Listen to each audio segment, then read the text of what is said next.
สุดท้ายต่อគ្នាកំពុងតែចាំមើលភាគថ្មីត្រូវអត់មកឥឡូវ admin មកទៀតហើយអញ្ចឹងយើងទៅតោះសេះមកយើងទៀតហ្មងណាឥឡូវនេះ GO បានរកឃើញបងរបស់នាងហើយពួកគេទាំងពីរនាក់កំពុងតែនៅជាមួយនឹង Chewon តិចទៀត Chewon នឹងបញ្ជូនក្មេងពីរនាក់ហ្នឹងទៅឲ្យមេរបស់នាងហើយងាកមកមើលក្មេងៗវិញឥឡូវនេះពួកគេរៀងមានអារម្មណ៍ថាសប្បាយចិត្តអត់សូវខ្លាចនោះទេញ៉ាំអីបដាកូនហ្នឹងក៏បានសួរទៅកាន់ Chewon ថាបើសិនជាពួកគេនៅជាមួយនឹង Chewon តើនាងប្រកាសរត់ថាមនុស្សក៏ទាំងអស់ហ្នឹងជប់ទៅធ្វើបាបបងស្រីរបស់ខ្ញុំទៀតឬសំណួរនេះហើយ Chewon ក្តៅចិត្តហ្មងសួរមួយថ្ងៃហើយនេះហត់តែពេលលេងហ្គេមបានសោះគេប្រាប់ហើយថាអត់កុហកទេចង់ឲ្យឆ្លើយមកទៀតនេះបានអត់ចិត្តញ៉ាំមកលឿនណាតិចទៀតនឹងឡានមកយកហើយលឺចម្លើយបែបនេះពីអ្នកបងប្អូនគេនឹងសប្បាយចិត្តខ្លាំងមែនតើងាកមកមើល GO ដែលកំពុងតែលបមើលពួកគេពីក្រៅបុកមួយយ៉ាងនេះវិញហើយស្នាមញញឹមបងប្អូនហើយ GO មានអារម្មណ៍ថាខ្លួនឯងនេះកាន់តែអន់ជាងមុនទៀតហើយមួយរយៈនេះនាងមិនដែលឃើញប្អូនរបស់នាងញញឹមស្រស់អញ្ចឹងនោះទេហើយមើលទៅគេក៏បានរបស់ញ៉ាំដែលពួកគេចូលចិត្តទៀតបែបនេះ GO ក៏បានប្រាប់ជីសុកថាពួកគេត្រឡប់ទៅវិញបាច់យកប្អូនមកវិញទេលឺហើយប្រូវិនតាក៏ឆ្ងល់ខ្លាំងមែនតើពួកគេដើររអស់រយៈពេលមួយថ្ងៃហើយឥឡូវហ្នឹងមិនបានអត់ចង់យកមកវិញអញ្ចឹងកំពុងតែនិយាយគ្នាភ្លាមនោះ Chewon ក៏បានមកឃើញពួកគ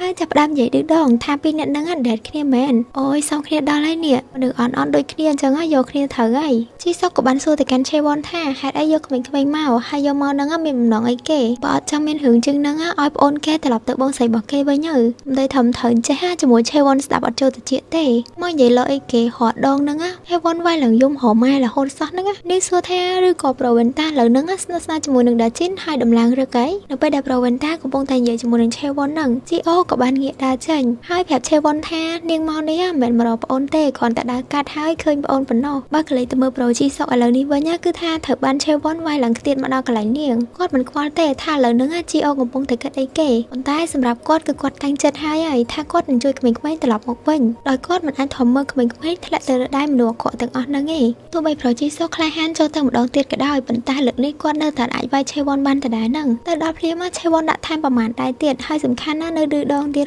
ភ្លាមយើងក៏បានឃើញថា GO ត្រឡប់មកវិញហើយសំខាន់ណាស់នៅក្នុងដៃរបស់នាងមានកាន់ដំបិតមកទៀតហៀបតែនឹងវាយ Chewon ឯហ្នឹងស្រាប់តែនាងឈប់វិញឃើញបែបនេះ Chewon គេសប្បាយចិត្តគេគិតថាម្នាក់ហ្នឹងដឹងតែអត់ហ៊ានវាយគេអីប៉ុន្តែមានអីតាមពិតទៅដាជីនអ្នកចាប់សោះកន្លែងហ្នឹងសាំដាជីនហ្មងដឹងចាប់ធ្វើអីព្រមឲ្យ GO ដាក់ក្បាលមកដុំអត់ហ្នឹងទៅដាជីនហាមិនឲ្យ GO វាយមែនក៏ប៉ុន្តែនាងមានថានាងអត់វាយណាហើយម្ដាយចឹងហើយ Chewon នៅមានមុខសើចេញទៀតនាងថាដាជីនខានជួបនាងយូរហើយគ្រាន់តែពាក្យសួស្ដីម៉ាត់ក៏មិននិយាយដែរសុខចិត្តវាយគ្នាយកហ្មងបើ GO វិញឥឡូវហ្នឹងភ័យញ័រខ្លួនមិនស្ទើរទេហើយនាងក៏មិនបានទៅមើលក្មេងៗដែរគឺមានតែអាយុនទេអ្នកទៅមើលងាកមកមើលដាជីនជាមួយនឹង Chewon ឯនេះវិញឥឡូវហ្នឹង Chewon បានរុនដាជីនឡើងដួលនាងថាឥឡូវហ្នឹងនាងអត់មានខ្លាចណាគេទាំងអស់ Chewon សម្រាប់ចិត្តថានាងនឹងរស់នៅជានាងហើយចង់ធ្វើអីក៏បានដែរម្ដាយរបស់ Chewon នេះគឺអត់ចូលដាជីនទេនាងបានទប់ជាប់ហើយតតមកជើងវិញចំចកាឡើងដេកដាជីនបានបោះសម្ដីទៅថាឥឡូវហ្នឹង Chewon ចង់រត់គេចឬក៏ចង់ងាប់នៅកន្លែងហ្នឹងងាកមកមើលក្មេងៗឯនេះវិញឥឡូវកូនប្រុសនោះចាប់ដើមយំខ្លាំងមែនតើ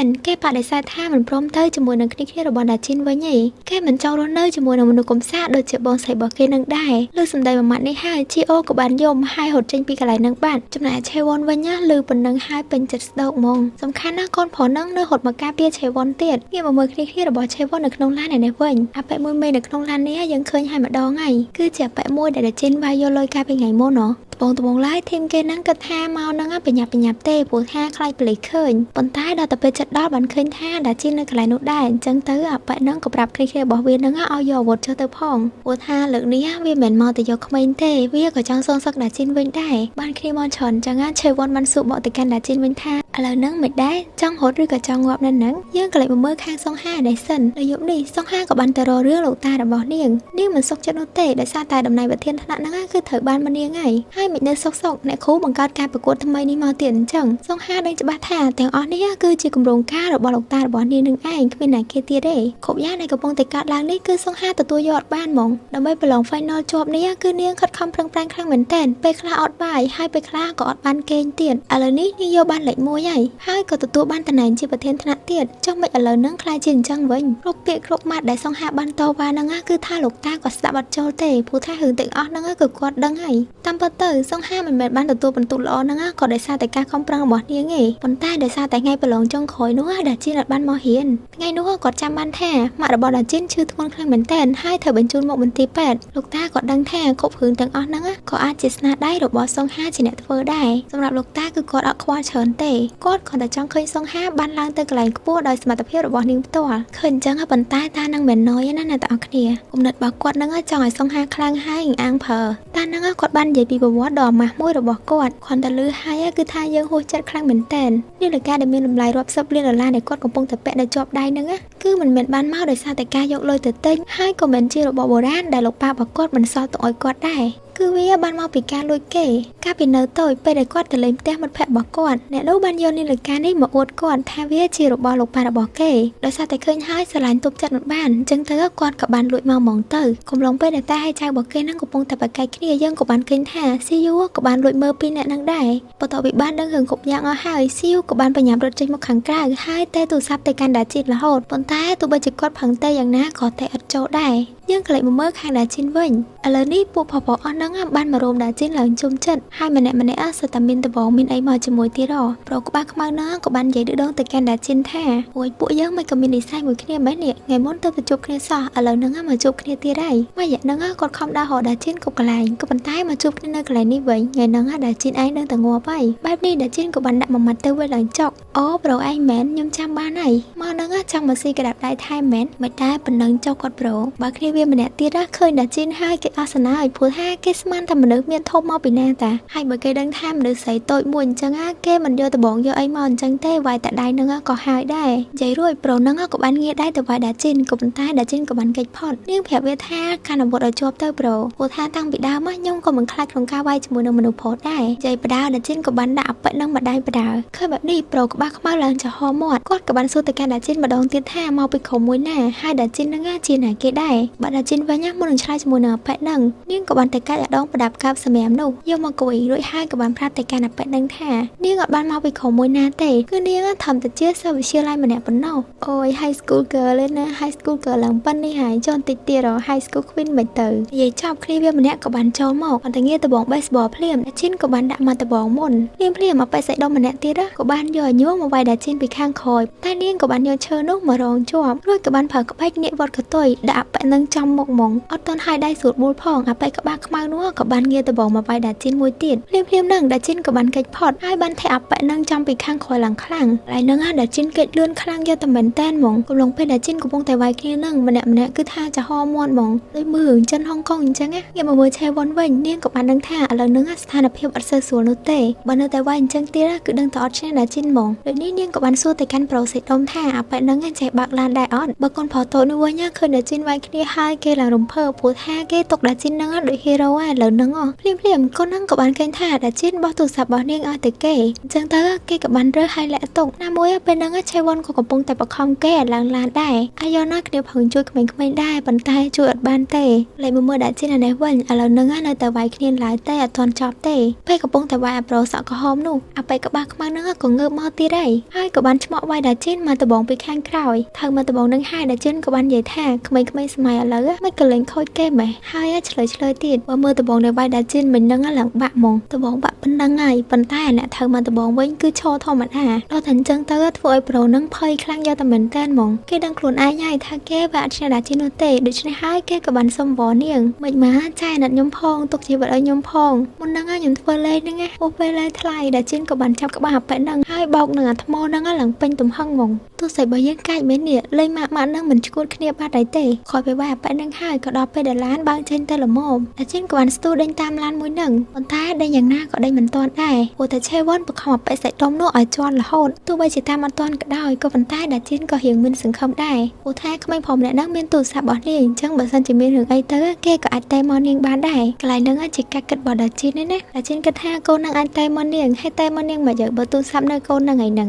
ហើយបើកូននឹងចង់តែមានតែទៅអ្នកផ្សេងឬក៏ពួកគេក៏អាចទៅកូននឹងបានដែរប៉ុន្តែមិនប្រកាសថាលើកាតឬក៏អត់ទេខ້ອຍពីដាជីនឈប់ដេញតាមឡានមួយហ្នឹងយើងក៏បានឃើញថាស៊ីយូបានទៅដល់កន្លែងនោះល្មមគេបញ្ញាប់ឆែកមើលដាជីនចុះឡើងព្រោះចង់នឹងថាដាជីនមានរបួសអីអត់ហើយម៉ាក់របស់ដាជីនលើហ្នឹងមិនដែរគាត់ចេញពីពេទ្យនៅស៊ីយូបារម្ភពីដាជីនក៏ដោយសារតែបានលើតាជាមួយនឹងសុងហានិយាយមុននេះនឹងឯងគាត់នឹកស្មានថាសុងហាហ្នឹងបានជួលឲ្យគេមកធ្វើបាបដាជីនទៀតហើយតាព្រោះទូរស័ព្ទដាជីនគាត់តែមិនក៏តែអត់ចូលដែរហើយមានតែមកលើណាលេខនឹងបិទយូរហើយត្បូងដាជីនរៀងឆ្ងល់ដែរព្រោះថាអារឿងពីមុនហ្នឹងនាងភ្លេចបាត់អស់ហើយរឿង ម៉ាក់របស់នាងឈឺអីហ្នឹងដែលជាអត់ចាំសោះហ្មងព្រោះថាពេលហ្នឹងដែលជាអត់តន់ចូលក្នុងខ្លួនមួយហ្នឹងផងហ្នឹងប៉ុន្តែដល់តែពេលគិតពីសម្ដែង PCU ហ្នឹងម្ដងទៀតដែលជាភ្ញាក់ព្រឺតហើយទូរស័ព្ទរបស់នាងបិទហើយបិទយូរទៀតអញ្ចឹងធ្វើមិនទៅគិតថាកូននោះយកទៅមានសង្ឃឹមអីហ្នឹងឥឡូវអត់សង្ឃឹមទៀតហើយតោះឥឡូវយើងកាត់មកមើល GO អានេះវិញហើយពីហត់មកដល់ឆ្ងាយហើយនាងក៏ចាប់ដើមស្មុគស្មាញទៅ GO សួរខ្លួនឯងថាហេតុអីក៏ខ្លួនឯងហ្នឹងកុំសាកខ្លាំងម៉េះក៏ទៅដល់ជីសុកឥឡូវហ្នឹងគេមកយាយព្រោះថាមុននេះឆេវ៉ាន់វាយគេខ្លាំ